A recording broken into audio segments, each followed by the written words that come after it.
¿Qué tal? Muy buenas tardes. Mi nombre es Alejandro Peñarrieta y el día de hoy, nuevamente, como parte del Centro de Investigación de Estudios Sociales CIES, continuamos con las conversaciones que se han venido realizando a lo largo de este tiempo, muy acorde en contexto a la situación de la pandemia que vivimos ahora. El tema que vamos a tratar el día de hoy precisamente es sobre el Tren Maya. Tenemos con nosotros a Omar Martínez, que es egresado del Instituto Tecnológico de Chetumal con la licenciatura de Biología y especialista en manejo de recursos naturales tropicales. En realidad, un compañero que ha trabajado muchísimo en la zona maya.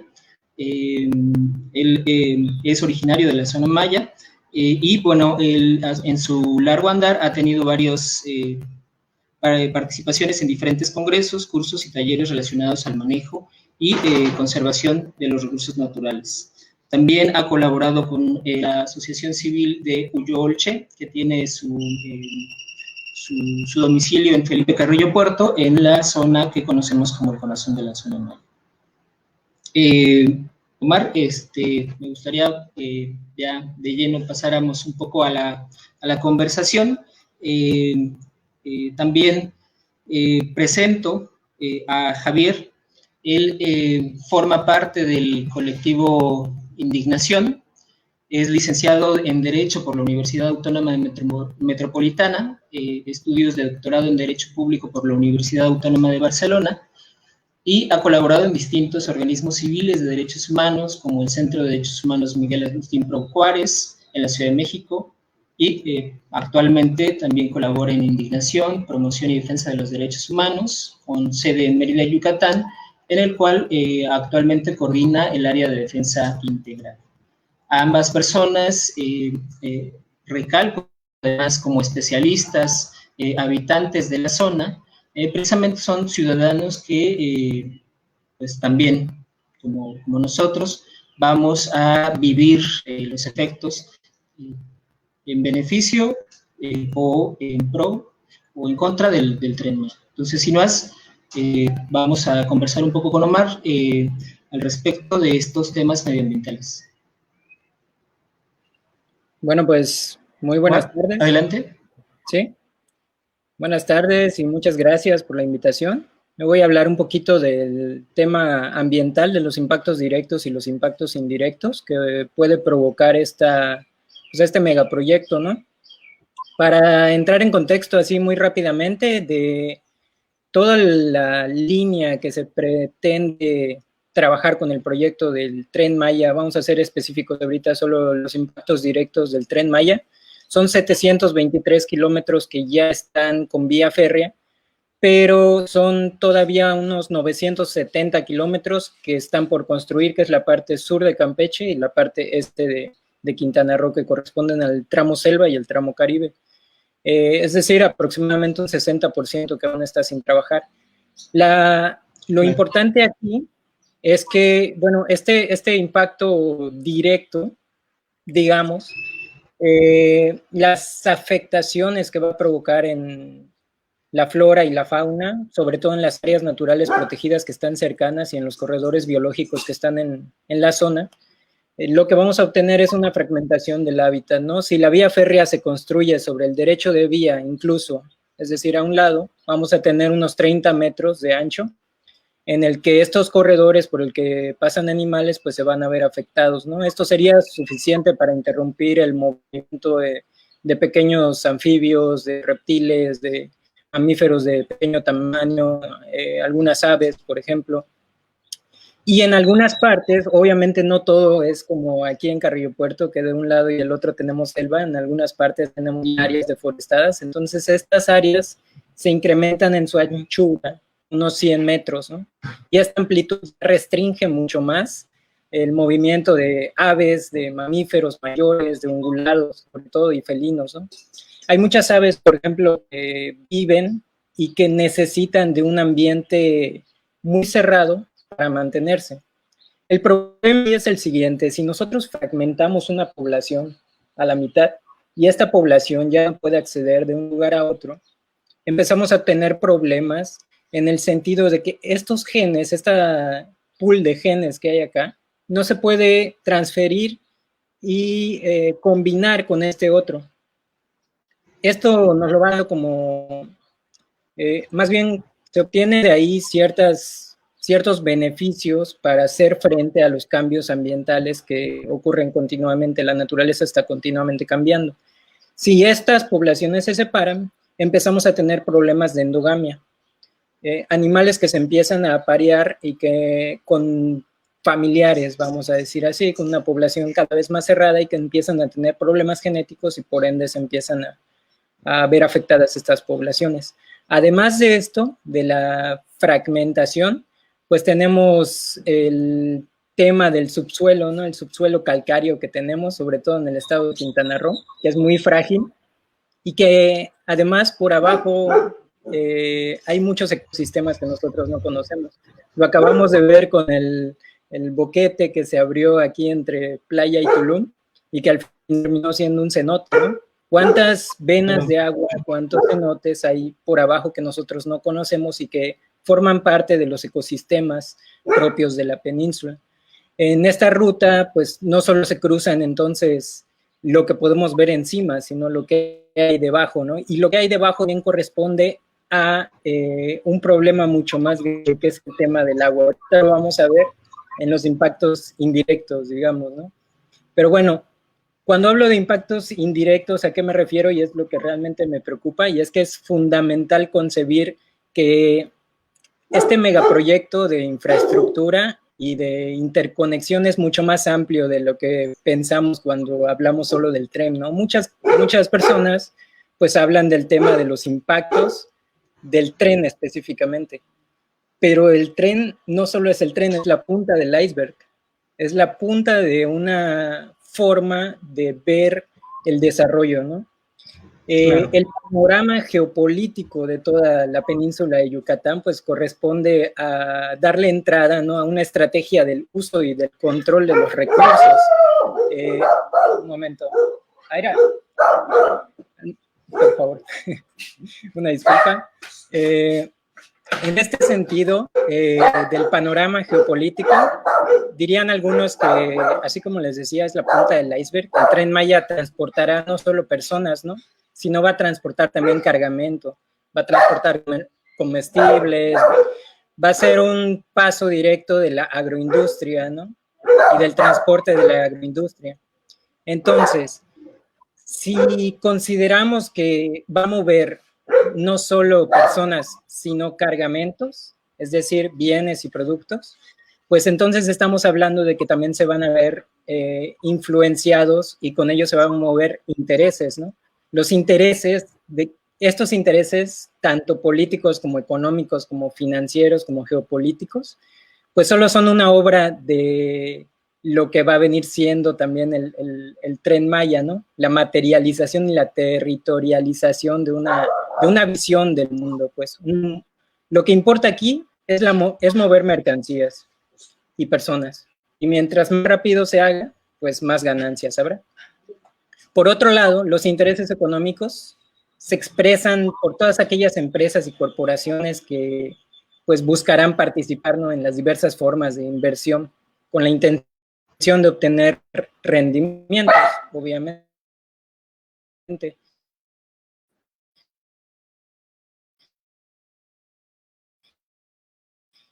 Y estas empresas, pues normalmente están relacionadas con la agroindustria, como les decía, con el turismo, y ya tenemos pues varias, digamos que ejemplos de esas situaciones acá, ¿no? Muchas personas también piensan y dicen, bueno, es que ¿por qué se preocupan del tren si hay otras muchas cosas de qué preocuparse, ¿no? La deforestación que están causando los compañeros menonitas, las granjas porcícolas que están contaminando el agua, el tema de crecimiento de la industria turística e inmobiliaria, pero el tema es que el tren va a acrecentar todas estas problemáticas, no es como que claro, es una problemática o la otra, ¿no? Y en este sentido, bueno, Quintana Roo es uno de los estados con mayor tasa de deforestación, ¿no? Perdió el 57% de sus selvas en los últimos 45 años. Esto equivale a más de 1,5 millones de hectáreas. Entonces, el Tren Maya puede incrementar esta tendencia y eso es algo que hay que considerar como un impacto indirecto que pues no se está visualizando en la mayoría de la población, ¿no? Otro es el tema de los centros de población. Digamos que, como les decía, los 3 sectores que dinamizan la acumulación de capital en la península de Yucatán son las energías renovables, el desarrollo turístico inmobiliario y el sector agroindustrial. Y para potencializar todo esto, además del turismo, y elevar la plusvalía de los territorios donde transita el Tren Maya, pues el gobierno apuesta a la construcción de los polos turísticos, ¿no? Que son, en donde están las 18 estaciones, se van a crear estos nuevos polos de desarrollo, ¿no? Cada una de estas estaciones, con hoteles, con viviendas, con centros comerciales, con agroindustria, naves industriales, etcétera. Y entonces se explica que estos centros urbanos tienen como objetivo un ordenamiento territorial, ¿no? A través de la creación de estas comunidades inclusivas. Y ahí es donde nosotros empezamos a preguntarnos, ¿no? ¿Quién va a vivir en estos centros? ¿Serán accesibles para la gente nativa? Y con tantos problemas que hay ya de contaminación, y aquí entra el tema ambiental en esta parte, por residuos sólidos, por ausencia de servicios, por agroquímicos mal empleados, por ausencias de drenaje. Yo he vivido 30 años en la comunidad de Carrillo Puerto y no he sabido que alguien esté conectado al drenaje, ya somos, ¿qué? 40,000 habitantes, ¿no? Entonces, con la tierra tan porosa que tenemos, todos estos contaminantes se están yendo al subsuelo y aquí todo está conectado por abajo de la tierra, ¿no? Entonces, ¿qué va a suceder con todo esto, con toda esta generación de residuos sólidos, con toda esta contaminación del manto freático? ¿Se realizarán proyectos de manejo de residuos sólidos en las comunidades que ya están o solo en las nuevas comunidades, ¿no? Que se van a crear? Esto es son preguntas que empiezan a surgir, ¿no? A partir del megaproyecto que se pretende implementar. Y bueno, ¿cómo se controlará también el crecimiento urbano cerca de estas zonas, ¿no? O cerca de las zonas arqueológicas nuevas, o cerca de las áreas naturales protegidas? ¿Cómo se va a evitar la contaminación de los cuerpos de agua? Y bueno, sobre esto también viene toda una problemática, ¿no? El agua. El agua es un recurso invaluable y aquí se lo están peleando y ya pusieron su ojo, pues el gran capital sobre este recurso, ¿no?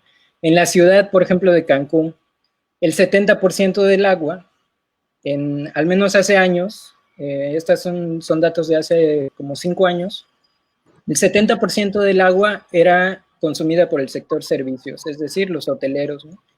¿Qué va a pasar con estas nuevas ciudades? Además de que el 45% de esta agua terminaba desperdiciada o mal contaminada, ¿no? Entonces, tenemos que pensar que la creación de una red de drenaje sanitario e infraestructura para tratamiento de aguas negras, por ejemplo, en Quintana Roo no ha sido prioridad. La mayoría de las comunidades, las poblaciones locales no tienen drenaje y esto debe de cambiar antes de que venga este megacrecimiento, ¿no?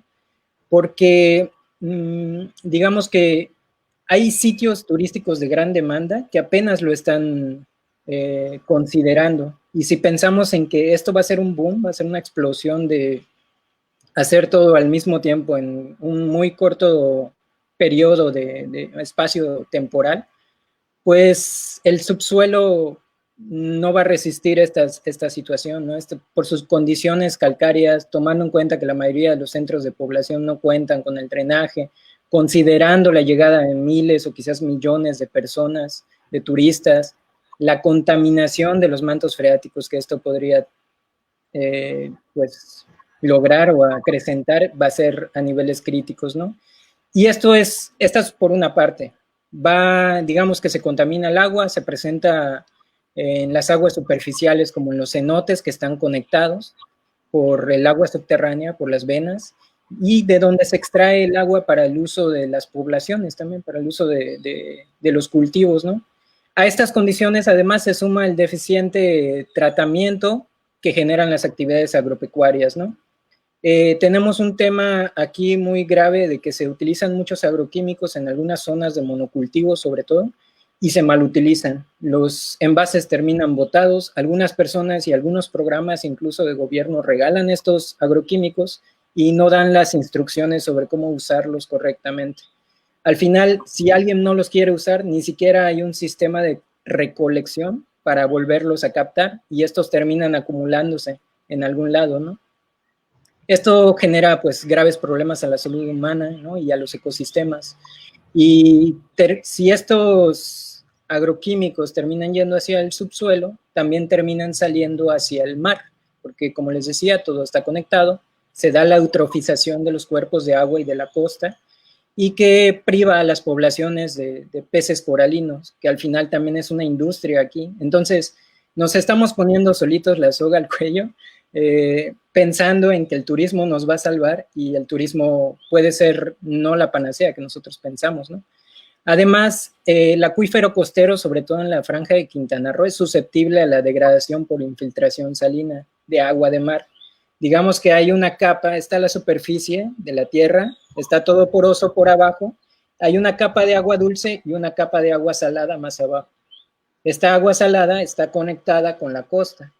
Si nosotros absorbemos agua a niveles pues mucho mayores de lo que estamos absorbiendo ahora, la intrusión salina, ¿qué es o qué significa? Que esta agua salada va a subir hacia el manto freático de agua dulce, y esto va a empezar a provocar problemas también en la estructura de las cavernas y en los ecosistemas, ¿no? de los cenotes. Además de los peces coralinos que se van a ver afectados, porque el coral pues necesita digamos que esta convivencia con un alga, y que al final cuando se eutrofiza un poco el mar se terminan perdiendo todos los corales, ¿no? Entonces, la operación del tren y todos estos nuevos centros urbanos van a generar una mayor presión hídrica, ¿no? Y debido a la creciente demanda, y no solo hablo de la demanda, del hogar o de las nuevas poblaciones, sino de la agroindustria, otra vez vamos allá, del sector turístico que ocupa una gran cantidad de agua, de las granjas porcícolas que además de ocupar el agua la están contaminando, y tenemos un montón de etcéteras, ¿no? Los impactos sociales del turismo también deben de considerarse en este tema de los recursos, ¿no? Entonces, se debe de evitar a toda costa tener un modelo semejante al turismo del Caribe mexicano, ¿no? Caracterizado ya por su carácter expansivo y de despojo. Este tema del agua a mí me preocupa mucho, sobre todo porque hay colonias aquí en nuestra propia población, que ni siquiera tienen acceso al agua, ¿no? Entonces, ¿cómo pretendemos pensar que se van a crear estos 18 nuevos polos de desarrollo cuando hay colonias que todavía no tienen acceso al agua, o hay poblaciones que solo tienen acceso al agua 2, 3 días, que además están obteniendo esta agua del mismo lugar donde la están contaminando por aguas grises o aguas negras, y que, bueno, al final el tema de, por ejemplo, los residuos sólidos también es un tema complicado. Aquí en la ciudad de Carrillo Puerto no tenemos un relleno sólido, es un tiradero a cielo abierto. Un tiradero a cielo abierto que 40,000 personas al día están ocupando, ¿no? ¿Qué va a pasar cuando lleguen otras 40,000 personas? No debería de crearse primero o eficientizar este detalle de tener un relleno sanitario adecuado en vez de un tiradero a cielo abierto. Y además aquí se da la polarización, ¿no? Si pretendemos que estos 18 polos de desarrollo nuevos funcionen como zonas turísticas, puede que se dé una polarización en el sentido en el que se da en las zonas, por ejemplo, de aquí del Caribe mexicano. En las zonas de Cancún, de Playa del Carmen, de Akumal, de Tulum, de Chamuyil, uno puede ver muy fácilmente cómo hay una división de clases que la marca la carretera federal. Es decir, tenemos de un lado la parte del turismo y la parte que es bien bonita y todo el rollo, y del otro lado la mano de obra barata, que necesita casas más o menos con buena estructura y de la cual puedan vivir para que el otro lado pueda funcionar, ¿no? Entonces, así es, y justo, sí, dime. Sí, justamente yo creo que sí es importante hacer como el contexto de que hablamos de un tren o un medio de transporte aparentemente o una ciudad aparentemente, ¿no? Es un factor eh, eminentemente humano y que si pues las especies, que son miles, millones de especies que habitan este territorio, pudieran defenderse, pues de alguna manera, pues las demandas no cesarían. Creo que en ese contexto debemos también tener un poco más de empatía sobre lo que significa, no solo en términos humanos, todo este territorio de la península de Yucatán y de la selva y de toda la región sur de nuestro país, porque finalmente pues lo tenemos que ver de esa manera, de una manera estructural, como se dice pues en el oficialismo quizá, ¿no? Y de alguna manera este oficialismo también tiene que permitirnos, entre tumbos y demás situaciones, la defensa de esto. Y en ese sentido, Javier igual puede compartirnos un poco su experiencia sobre el acompañamiento que ha tenido en las diferentes regiones que existen en la península de Yucatán y me parece que especialmente en la región de Campeche, ¿no? ¿Javier? Sí, muchas gracias. Yo quiero, antes de empezar, quizá un poco a comentar como algunos de los mecanismos de defensa que han utilizado las comunidades, quizá un poco en la línea de lo que señalaba Omar, que me parece que es muy importante para que la gente entienda la magnitud del proyecto. La gente a veces se cree por el discurso oficial que se ha impulsado de que estamos hablando nada más de una línea de tren de donde ya hay muchas rieles construidas, entonces que lo que se tiene que trabajar es muy, muy poco, ¿no? O sea, en el imaginario subsiste eso. Yo lo que quiero enfatizar antes que nada que estamos hablando de un megaproyecto en donde las rieles del tren, digamos, serían creo que lo menos peligroso de lo que se está planteando. Es decir, como bien lo señalaba Omar, estamos hablando de la creación de polos de desarrollo, de plataformas, estamos hablando de la ampliación de más de la mitad de la vía férrea, estamos hablando de la construcción de toda una infraestructura turística al estilo de Quintana Roo, que hemos visto en pocos años lo que ha sucedido con Cancún, con la Riviera Maya, ahora con Bacalar, ¿no? La situación de crisis ecológica que están viviendo. Entonces, cuando hablamos del Tren Maya, tenemos que hablar no solo de un tren, es un proyecto gigantesco, que en el discurso se ha ocultado, ¿no? Un poco que ese proyecto va más allá de un trenecito o de un tren que va a redondear toda la península desde Chiapas y la península de Yucatán. Entonces, eso sí hay que tenerlo claro para visibilizar un poco también algo de lo que Omar también ya nos señalaba, todos los impactos que esto va a generar, ¿no? En términos generales, no solamente por la construcción del tren, sino la creación de los polos de desarrollo y todo lo que de eso se deriva. Aquí es muy importante recordar que a finales del año pasado el Consejo Nacional de Ciencia y Tecnología, CONACYT, encargó un estudio a un grupo de 30 investigadores y 30 investigadores para que hicieran un análisis de los posibles impactos que este proyecto podría tener. El estudio no se conoce públicamente en su totalidad, pero sí se filtró un resumen. Y el resumen era... se entiende por qué el gobierno lo hizo público, porque el resumen era contundente en establecer toda una serie de preocupaciones que se generaban por el proyecto, que iban no solamente con el tema ambiental, que en principio es lo que a primera vista nos preocupa a todas y a todos, sino todo el tema que esto va a tener en términos de impacto para las comunidades, impactos culturales, impactos sociales, impactos económicos, es decir, todo el tema de los conflictos que se generan cuando los centros urbanos crecen o cuando los pueblos crecen, delincuencia, tráfico de drogas, crecimiento de la delincuencia organizada, es decir, todo un sinnúmero de fenómenos no solamente ambientales, sino sociales y económicos, que ese informe, no lo digo yo, lo establecía ese resumen, presentó, digamos, a CONACYT, en un estudio que hasta ahora no lo conocemos en su totalidad, pero que sería muy interesante que el gobierno lo pusiera a disposición de la gente. Eso me lleva a un segundo punto que es importante. Creo que el proyecto del Tren Maya ha carecido, o más bien, ha sido muy opaco. La gente no tiene información de cuál es la magnitud total del proyecto.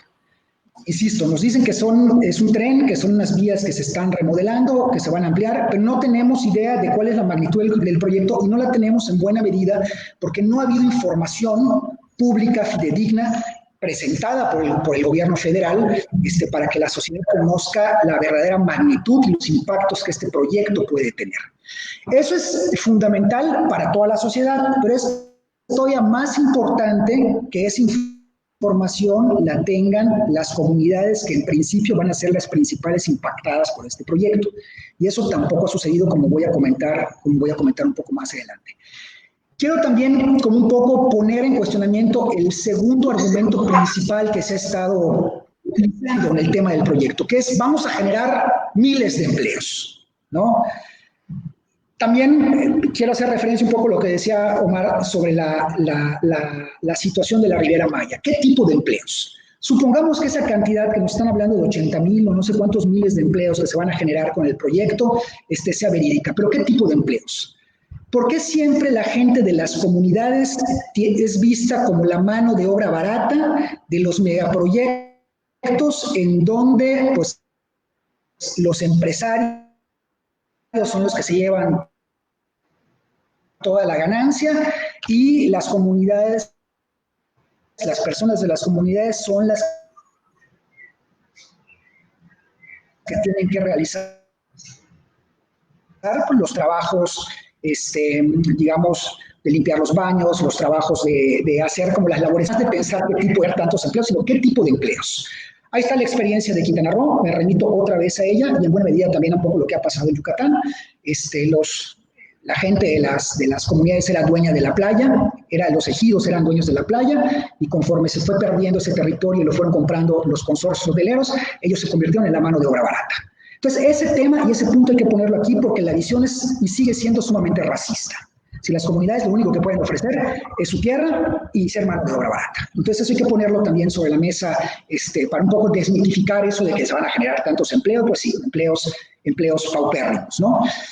Ahora, un poco como para platicar qué es lo que ha pasado a partir de este proyecto por parte de las comunidades. Desde Chiapas hasta Quintana Roo, ha habido muchísimas comunidades que han expresado políticamente su desacuerdo con el proyecto, por varias razones. Pero parte de este desacuerdo ha consistido también en la presentación de distintos mecanismos legales, como para impugnar algunos de los actos derivados de la implementación del proyecto del Tren Maya. El primer, digamos, amparo que se presentó en donde se otorgó una suspensión fue un amparo que presentaron en comunidades del municipio de Calakmul, donde está la reserva, en Campeche, que se ampararon con el acompañamiento del Consejo Regional Indígena de Izpujil, se ampararon por la violación al derecho a la consulta, ¿no? Que como ustedes saben, es un derecho reconocido internacionalmente que tienen las comunidades a ser consultadas y a solicitar su consentimiento cuando se implementen este tipo de megaproyectos, y en donde una juez federal, en este caso en el estado de Campeche, les dio una primera suspensión para que no se implementara el proyecto en esa zona, ¿no? en la zona de Calakmul. Con posterioridad, algunas comunidades de Yucatán y de Chiapas presentaron también amparos en el contexto de la pandemia, porque se decía, ¿cómo es posible que el Tren Maya continúe sus obras a pesar de que estamos en un contexto de crisis sanitaria, ¿no? Derivados del virus del COVID? Entonces, el amparo que originalmente tenía como objetivo se presentó, por así decirlo, alegando violaciones al derecho a la salud, es decir, porque de continuar el proyecto se ponía en riesgo a las comunidades. Se ha convertido, a partir de una serie de informaciones que Fonatur ha puesto en el juicio, en un amparo que lo que está haciendo ya es cuestionar el fondo del proyecto. Es decir, en ese amparo que presentaron comunidades de Palenque, Ocosingo y Salto de Agua en Chiapas, la juez segundo de distrito en el estado de Chiapas otorgó una suspensión definitiva. En esa suspensión lo que se ordenó a Fonatur fundamentalmente es que detenga todas las obras del Tren Maya que no tengan que ver con el mantenimiento de las vías férreas ya existentes. Todo lo que no tenga que ver con el mantenimiento de esas vías férreas ya existentes no puede realizarse, de acuerdo al mandato de esta juez segundo de distrito, que otorgó esta suspensión a las comunidades en un juicio de amparo que presentaron porque el proyecto del Tren Maya seguía a pesar de la pandemia. Pero como les comentaba, a partir de ese juicio que se presentó y de los informes que fue presentando Fonatur requeridos por la juez, se empezaron a salir como datos importantes. Una primera afirmación de Fonatur en ese juicio es que no había manifestación de impacto ambiental. Estoy hablando de hace un poco más de un mes. Ya sabemos que Fonatur ya presentó la manifestación de impacto ambiental, pero en ese entonces no la había presentado. Entonces había una afirmación directa de Fonatur de que no había manifestación de impacto ambiental. Entonces lo que se hizo fue ampliar esa demanda de amparo argumentando hay una violación al derecho a un medio ambiente sano porque un proyecto de esta magnitud no cuenta con una manifestación de impacto ambiental. Ahora comentamos, porque ya se presentó la manifestación de impacto ambiental y ahora me voy a remitir a eso, pero digamos, ese fue un primer punto. Cuando se habla de violaciones al derecho a un medio ambiente sano en contextos de comunidades indígenas, hay que tomar en cuenta dos cosas. No solamente la necesidad de elaborar una manifestación de impacto ambiental para saber cuáles son los riesgos que un proyecto de esta magnitud tiene, sino también que en esa manifestación de impacto ambiental tiene que haber participación de las comunidades. Porque son las comunidades las que conocen, las que entienden, las que se relacionan o han vivido, han crecido en el contexto ambiental que se va a ver afectado. Entonces, ahí no se trata nada más de hacer técnicamente una manifestación de impacto ambiental, sino que también hay un componente cultural, que eso es importante señalarlo, ¿no? Entonces, ahí nosotros atisbábamos una primera violación. Una segunda violación que tiene que ver con lo anterior es que el proyecto afecta el derecho al territorio. Es decir, hay un impacto no solamente medioambiental, sino un territorio indígena, en este caso Chol, en el caso del tramo Palenque-Escárcega, en otros tramos afectan también a otras comunidades y pueblos originarios, y en esa tesitura el Estado no había tomado en consideración los mecanismos de diálogo intercultural que tiene que realizar cuando pretende implementar un proyecto de esta naturaleza. En principio, el derecho a la consulta y al consentimiento, pero el derecho a la consulta y al consentimiento como un mecanismo para ejercer el derecho a la libre determinación, no como un mecanismo nada más para talonear un requisito, sino un verdadero diálogo intercultural en donde se establezca si el proyecto de desarrollo que se está implementando tiene relación con la visión de desarrollo que tienen esas comunidades. Entonces, ahí había una violación muy clara. Sobre esto me detengo para recordar que a pesar de que efectivamente a finales del año pasado se hicieron una serie de asambleas impulsadas tanto por Fonatur como por el INPI, estas asambleas pues no cumplieron con el requisito de ser una consulta libre, previa, informada, de acuerdo al estándar internacional, y esto lo dijo la Oficina del Alto Comisionado para Naciones Unidas, que fungió como observador y que dijo, aquí no se está cumpliendo el estándar, esto no se puede considerar un proceso de consulta. Entonces ahí hay una violación manifiesta al derecho al territorio, ligado con el derecho a libre determinación de las comunidades, ligado con el derecho a la consulta y al consentimiento. Y un tercer punto que es muy importante señalar, tiene que ver con la legalidad de las licitaciones. Ahí hay un serio cuestionamiento sobre si Fonatur, que es un órgano encargado de cuestiones que tienen que ver con el turismo, tiene la capacidad para realizar licitaciones en cuestiones de transporte, porque para eso está la Secretaría de Comunicaciones y Transportes. Es decir, ahí hay un cuestionamiento que se presentó ante el juez sobre la legalidad de las mismas licitaciones, que como ustedes saben ya se licitaron, me parece que 5 de los tramos del proyecto. Y junto a eso hay un cuarto argumento que también es muy importante señalar, que tampoco se ha divulgado mucho en estos debates que se han dado públicos legales, que es toda la afectación al patrimonio cultural. Es decir, ahí hay mucha gente del INAH, investigadores, investigadoras, gente de las comunidades, que señalan e insisten con toda una serie de argumentos que el proyecto va a tener serios impactos, irreversibles impactos para ciudades antiguas, para zonas arqueológicas, que no han sido todavía excavadas, que no han sido trabajadas por los arqueólogos, las arqueólogas, pero que representan en todo el tramo del proyecto del tren, desde Chiapas hasta Yucatán, pues existen, ¿no? Toda una serie de ciudades antiguas que no han sido todavía. Entonces, ahí hay una afectación también al patrimonio cultural. Entonces, estamos hablando de cuando menos 4 ámbitos importantes que se están ahorita dirimiendo en los tribunales, que ya han logrado 2 suspensiones.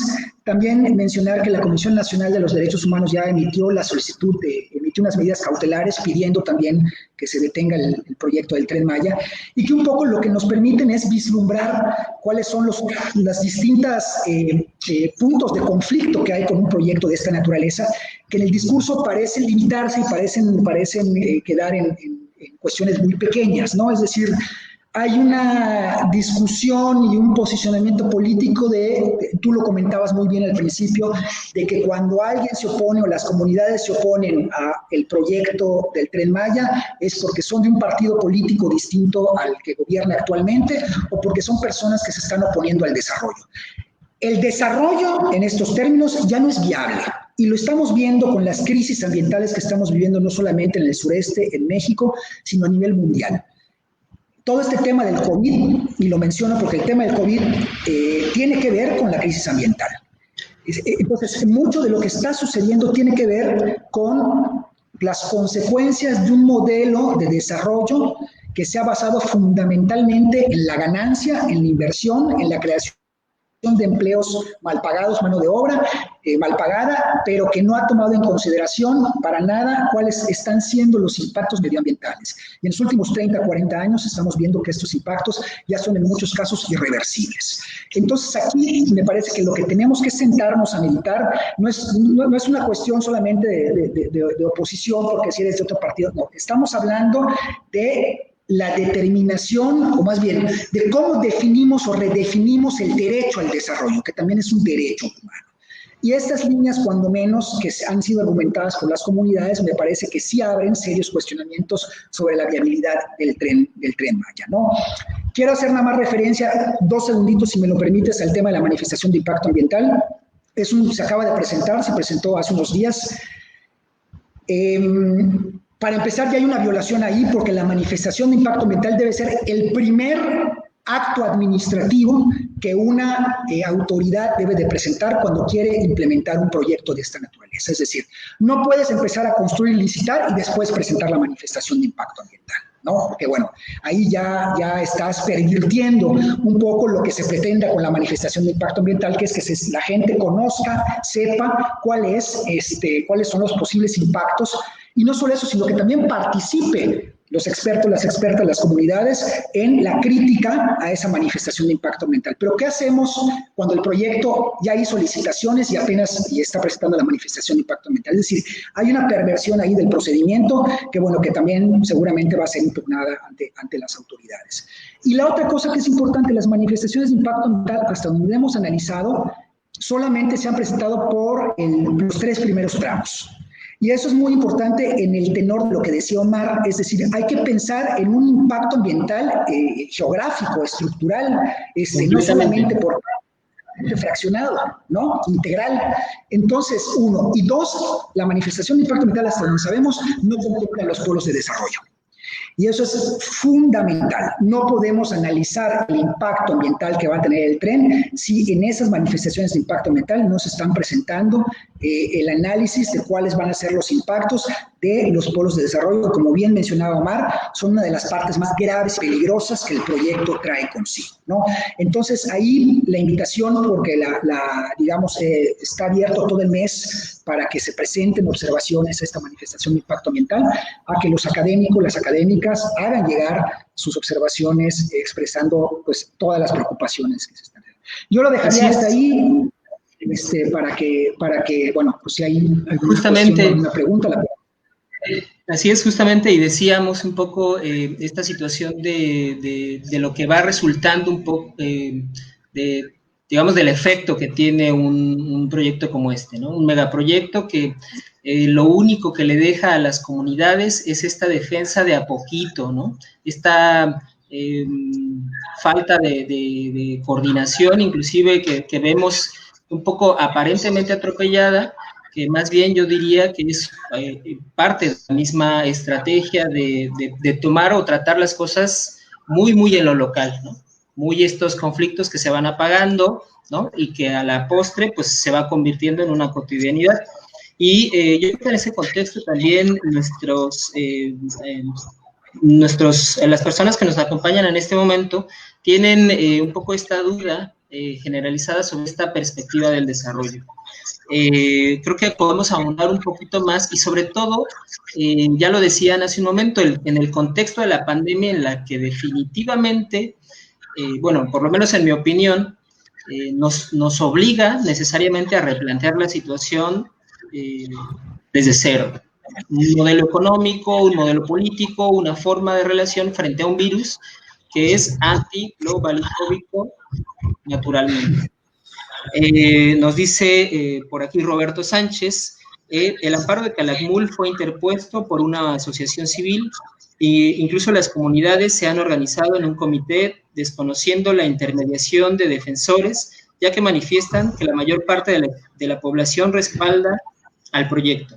Existen muchas OSCs y otros actores con intereses particulares que se oponen, pero si las comunidades se manifiestan a favor, tampoco se respetaría esta decisión.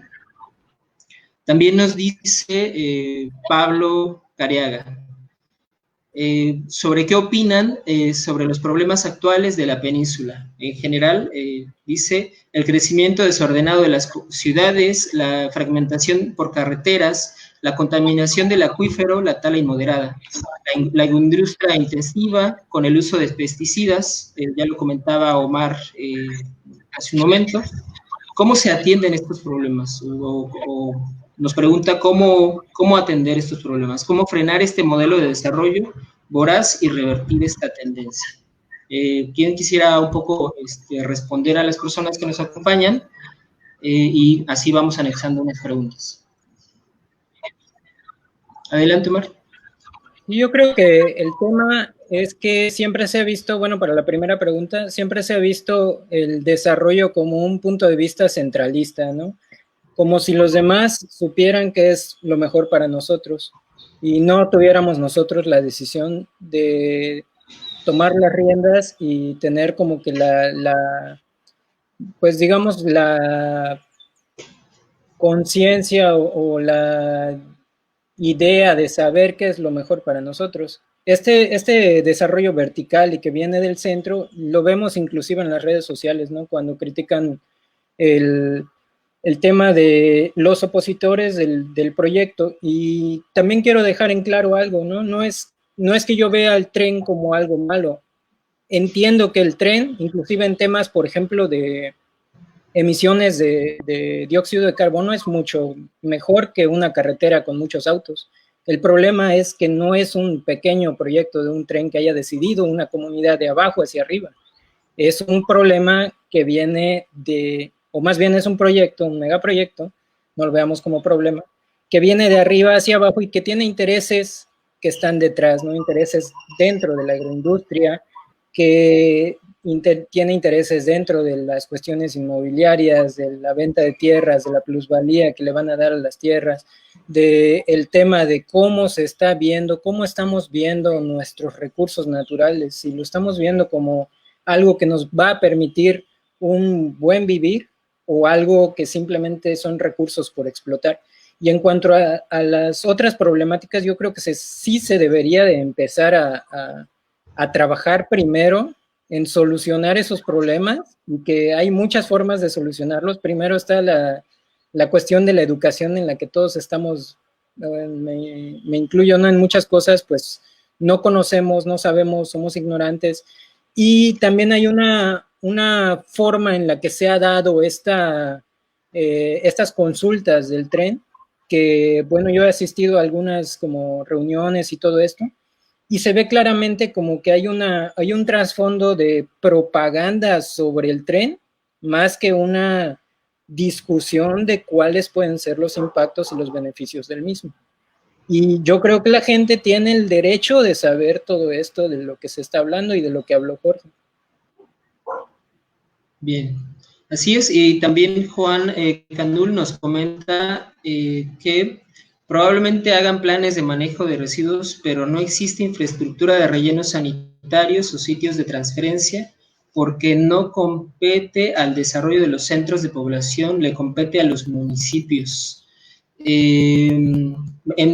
Pensaría yo un poco que dentro del plan que pudiéramos nosotros ver, si existiera, pues todos estos tipo de detalles, porque de alguna manera la cantidad de agua sigue siendo la misma. Mi opinión sería eso, pero yo creo que va un poco más en la discusión de nuevamente, ¿no? El aspecto de la península completa, no solo ver inclusive el impacto que tiene si hay ciertas empresas interesadas, por ejemplo, en la inversión, que pareciera que no tienen ninguna relación como empresas de entretenimiento, ¿no? En este nuevo ordenamiento territorial en donde se está recetando un poco más de lo mismo, ¿no? Ahora creo que la pandemia nos lo está mostrando claramente. Jorge, no sé si quisieras ahondar un poco en esta situación del desarrollo, de cómo, de alguna manera, este pequeño resquicio que nos queda como una única defensa legal frente a los ojos de este megaproyecto.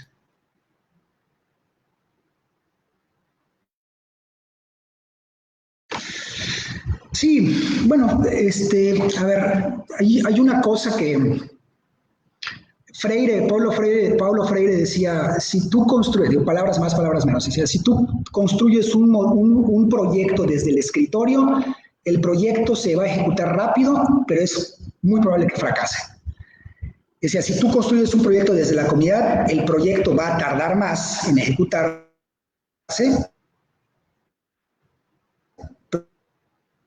pues tiene muchas probabilidades de que fructifique, ¿no? Y me parece que lo eres con nuestra visión de desarrollo desde otra óptica, ¿no? Sobre todo, insisto, cuando estamos teniendo evidencia clara, quien no la quiera ver es porque de verdad no quiere verla, de que estamos en una crisis severa, puede ser hasta irreversible, dicen ya algunos y algunas, en el tema ambiental. Es decir, si eso nos está dando la clave de que tenemos que hacer la cosa de otra manera, entonces pues ya, mejor bajemos la cortina y vamos a esperar el fin del mundo a la playa, ¿no? Pero yo pienso que hay que, el Estado, los gobiernos tienen que empezar a trabajar el tema del desarrollo desde otra perspectiva. A ver, yo pongo un ejemplo. En Quintana Roo, en Yucatán, en Campeche, hay experiencias exitosas de comunidades que se han asociado en cooperativas para comercializar con la miel, ¿no? Es la miel que es un insumo que se exporta a nivel internacional, ¿no? A países europeos y que tiene muy buena calidad, la de la península de Yucatán, y que es además ambientalmente pues muy amable, ¿no? Es decir,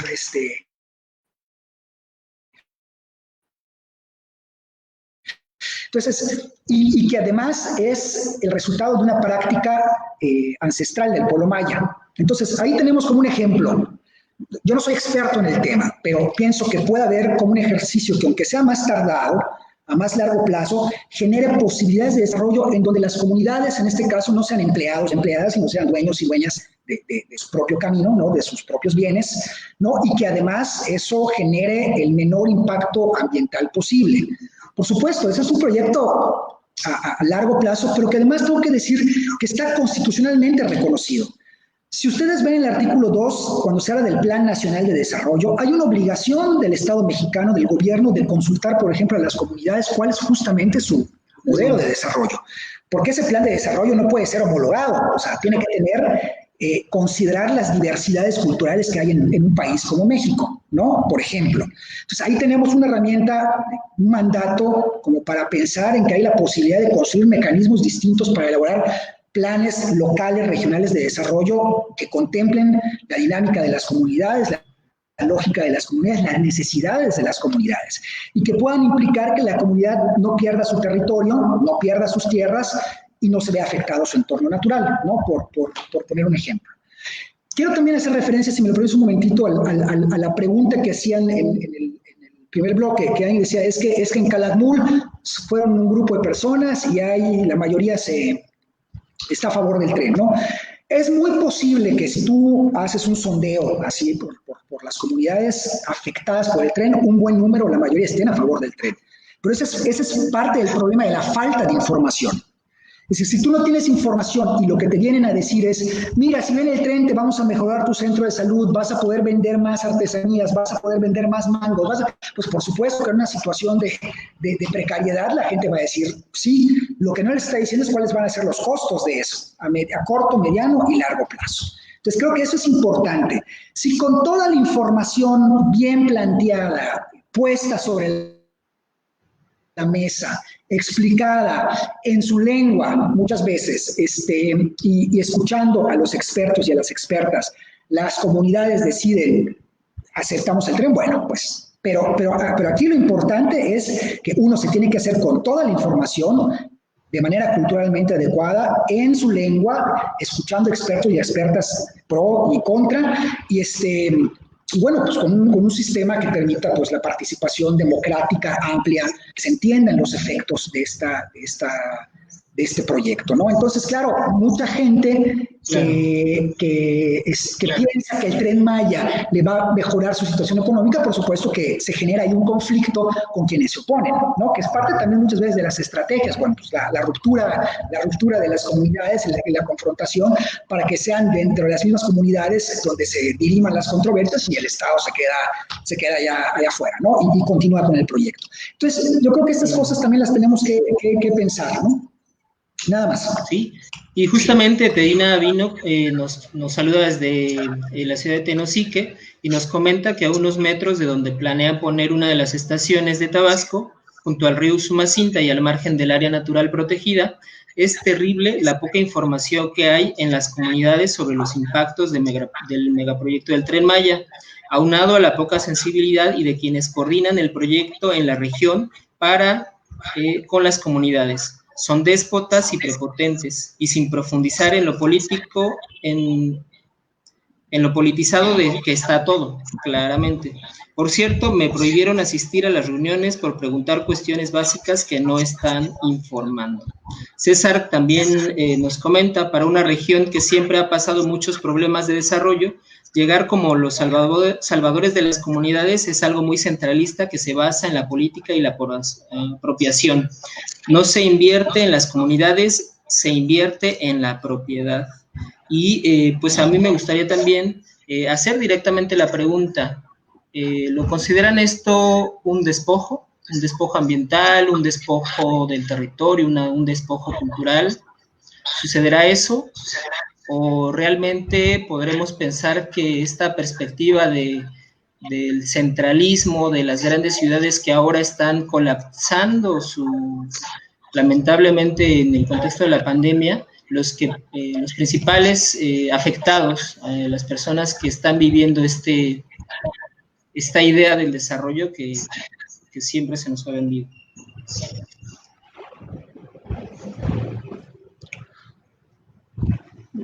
No sé, Omar, si quieras. Sí, perdón, estaba muteado. Bueno, yo ahí veo una situación con la de fibra, ¿no? Por ejemplo, un ejido, y también hay que entrar en esto de que los ejidos no es toda la población. Aquí en Carrillo Puerto hay 245 ejidatarios y sí van a tener el poder de decisión sobre lo que se hace o lo que no se hace en su territorio, pero al final esa decisión termina afectando a 40,000 habitantes, no a esos 250 únicamente, ¿no? Esos 250 son los poseedores del derecho de la tierra.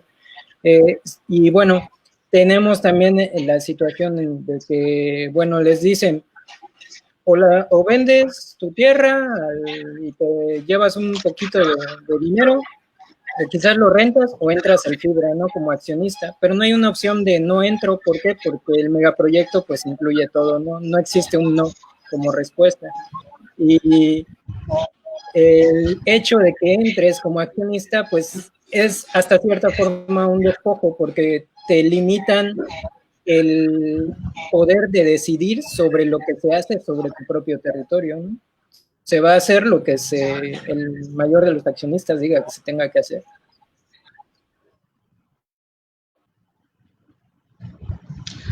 Claro, y un poco también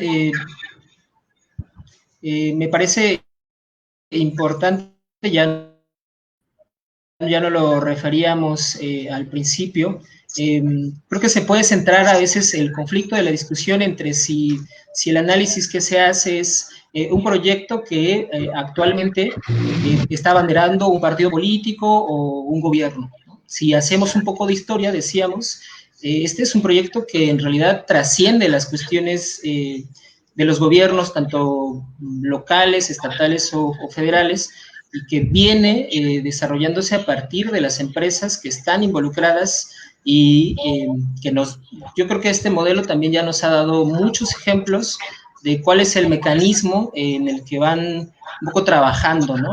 Las eólicas en el Istmo de Tehuantepec, las eólicas también que tenemos en la península de Yucatán, las granjas porcícolas, todo se va, digamos, ahí articulando, ¿no? ¿Cómo es que estamos viendo esta, insisto, desde mi perspectiva, el despojo? Javier. No, yo creo que sí hay una apropiación del territorio de los últimos sexenios, ¿no? A partir de la implementación de distintos megaproyectos. Tú preguntabas preguntaba alguien si el proyecto del Tren Maya despoja. Yo creo que en buena medida es un proyecto que despoja, por supuesto, a las comunidades, porque no se trata nada más de cuando uno piensa en el despojo o en la afectación en ese pedazo de tierra que van a dejar de tener, sino que hay un impacto a todo el entorno, ¿no? Entonces ahí en eso también consiste el despojo, en esa afectación que hay al territorio entendido como este espacio pues más amplio, ¿no? Donde se desarrolla una cultura. Entonces, yo pienso que la apuesta desarrollista, no solamente de este gobierno, sino de los sexenios anteriores, ha sido esa, es decir, hablar del tema de la inversión, hablar del tema de generar empleos para una población pauperizada en buena medida, y sin embargo, lo que creo que es interesante es que a pesar de todos estos esfuerzos de la implementación de megaproyectos, una buena parte del territorio de la tierra sigue estando en manos de las comunidades. Y por eso siguen intentándose implementar reformas. La reforma energética tuvo ese sentido, la reforma al ejido tuvo ese sentido, es decir, de facilitar la apropiación del territorio, la apropiación de la tierra, y sin embargo las comunidades ahí están aguantando, ¿no? Y siguen siendo en buena medida las principales dueñas de la tierra y el territorio. Yo creo que este tipo de megaproyectos lo que hace es un cerco más todavía hacia las comunidades para finalmente terminar con el despojo, ¿no? Entonces, yo creo que esa también es una de las principales oposiciones que hay. Y cuando afectas el territorio, pues afectas en términos generales la integridad cultural, ¿no? Eso es importante también decirlo. No es solamente la tierra, el territorio, sino la integridad cultural en su conjunto. Así es. Omar, adelante. Sí, también hay que ver, bueno, la cuestión extractivista que se ha dado no solo es una cuestión de cómo se extraen los recursos o cómo pasa de un dueño a otro el territorio, sino la cuestión del extractivismo epistémico que ocurre, ¿no? O sea, cómo el conocimiento, la cultura de la gente se convierte en un servicio o en un producto vendible, ¿no? Y ya lo vemos inclusive con el mismo nombre del tren, ¿no? El Tren Maya, porque es vendible. Así pasa, por ejemplo, con la cocina maya, ¿no? Para dar un ejemplo así muy rápido, Xcaret, por ejemplo, se pone a un nivel de, bueno, yo promuevo el hecho de que se haga, una comida muy interesante el Día de Muertos, ¿no? Y hacen su día y todo el rollo, y trae gente de las comunidades y vende las comidas que se hacen normalmente. Pero este tipo de eventos despoja y alieniza a la gente sobre la cultura en la cual gira en todo esto, esta comida, por ejemplo, tradicional, ¿no? porque la vuelve un bien o un servicio vendible. Es muy diferente que apoyaran directamente a las comunidades para que esta tradición no se perdiera a lo largo del tiempo y que siguiera funcionando y que siguiera teniendo todos esos matices culturales y propios de los caracteres que acompañan al Día de Muertos en las comunidades, que apropiárselo y venderlo como un producto, ¿no? Y esto es algo que se va a agravar con el Tren Maya, yo creo. El hecho de que no solo se despoja a las comunidades de sus territorios, sino también de su cultura, de su ancestralidad, de sus tradiciones, para volver los productos y servicios vendibles. Muy bien, así es. También Alejandro Castro nos comenta, a su juicio, ¿cuáles son los estándares mínimos que deberían tener el Tren Maya en términos de información? ¿Qué información necesita la gente para poder decidir? Y un poco también aprovechando la oportunidad para comentar, porque ya casi estamos para el cierre de esta transmisión, y que utilizáramos esta pregunta también para que pudieran darnos sus conclusiones sobre este respecto, tanto qué es lo que, respondiendo, ¿no?, a la pregunta, cuáles son los requisitos mínimos, pero también, pues, qué se viene, ¿no? ¿Qué se viene? ¿Qué se está haciendo ahora en las comunidades? Y un poco también cómo podríamos estarnos sumando si es que se considera pues la no ejecución del Tren Maya.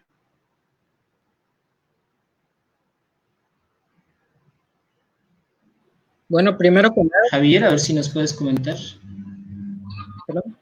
Primero que nada, yo creo que las cuestiones adelante, medioambientales son, o sea, tiene uno que poner en la mesa eso, ¿no? O sea, vivimos en un territorio que nos da para vivir, y si no ponemos en la mesa el hecho de que las cosas pueden salir mal, la gente va a creer que las cosas van a salir bien todo el tiempo, y no es así. Si consideramos y ponemos en la mesa que esto puede salir mal y que hay que tener muchísimo cuidado, a lo mejor incluso ahí ya la gente pueda tener una referencia más adecuada de que si se va a crear una nueva población, bueno, primero vamos a exigir que se nos haga un drenaje, que bueno, ya preguntaba igual Juan por ahí, creo que lo de los municipios, los rellenos sanitarios son de competencia municipal, pero no podemos como tampoco delegar esa situación y, bueno, hacer otra población, ¿no?, con todo lo que conlleva. Entonces, yo creo que el tener información certera y avanzar a paso lento es más importante que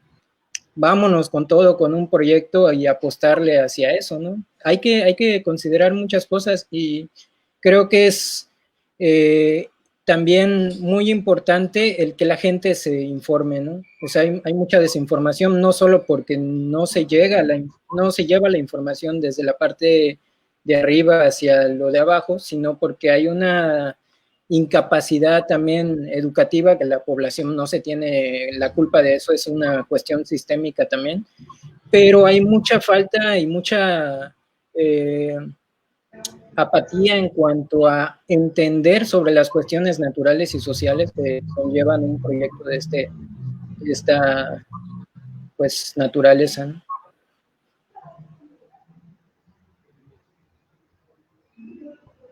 Javier, adelante. Pues, sí, coincido con Omar. Lo primero es tener información de cuál va a ser de la totalidad y la magnitud del proyecto. Es decir, no sabemos el proyecto en términos globales qué implica. Sabemos que hay polos de desarrollo, sabemos que va a haber ciudades, sabemos que va a haber plataformas, que se va a ampliar la riel, pero creo que es importante tener conocimiento de todo el proyecto.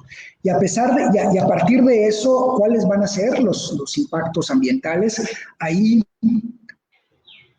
hay que ver qué preguntas también tienen las y los especialistas. Es decir, hay cosas que yo me pregunto, porque yo no soy biólogo, no bióloga, no sé cosas de mecánica del suelo, no sé cosas del karst, ¿no? Eso tendrá que ir viendo con la gente especialista, ¿no? Para saber, a partir de las dudas, de las investigaciones, pues cómo está contemplando el proyecto mitigar pues los impactos que se puedan generar, ¿no? Pero primero se tiene que conocer la totalidad del proyecto y a partir de eso ir generando como información específica en los distintos ramos de preocupación, ¿no? Yo creo que eso es fundamental. Yo creo que lo segundo es insistir en el tema del diálogo horizontal con las comunidades, ¿no? Creo que a partir de esa generación de información se tiene que generar un proceso informado, culturalmente adecuado, de diálogo con las comunidades a través de sus propias instituciones, para que ellos puedan tener justamente esta información y poder tomar una decisión con todos los elementos. Creo que eso es